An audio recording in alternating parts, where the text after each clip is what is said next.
The first mixture that we have is number 1 on your sheet. It is sand and salt together in the same container. They've already been mixed.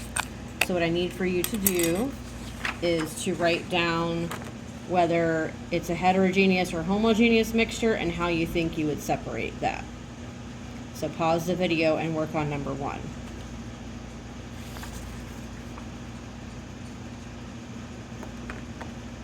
Number 2 says that we're going to have sugar and water. So we have a cup of water, and we're going to take a sugar packet.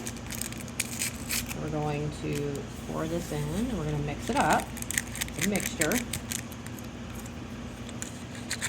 So remember, we've talked about how you have to let all of the sugar dissolve until you don't hear any of the noise anymore. And then you want to look at your mixture when you're all done, and you're going to tell me whether sugar and water is heterogeneous or homogeneous and how you think you would separate that. So pause the video and work on number 2. Number 3 says that you have a metal cube.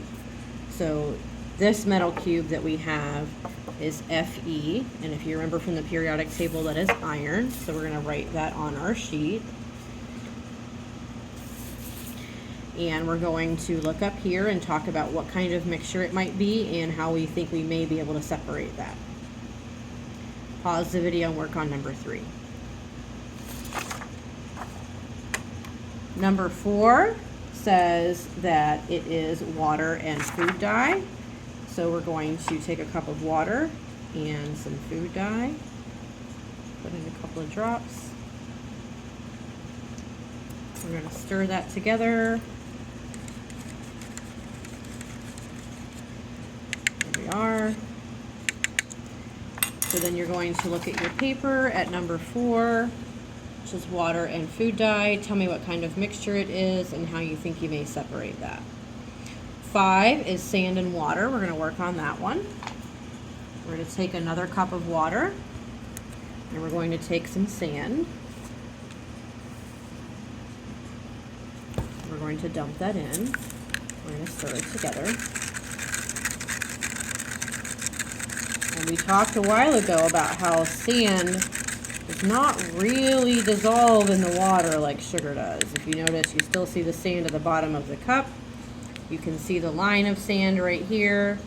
You can see the sand through there. So again, you want to pause the video, look at your sheet, tell me what kind of mixture sand and water is and how you think you might separate that. And your last one is going to be your wood cube. This one is poplar. So on your sheet for wood cube, you're going to write poplar, the type of wood. And again, you're going to tell me what type of mixture you think it might be, and then you're going to tell me how you think you might separate that. So once you're done with that, you're going to fill all this in, and then you're going to answer each of these questions. You need to explain number 1.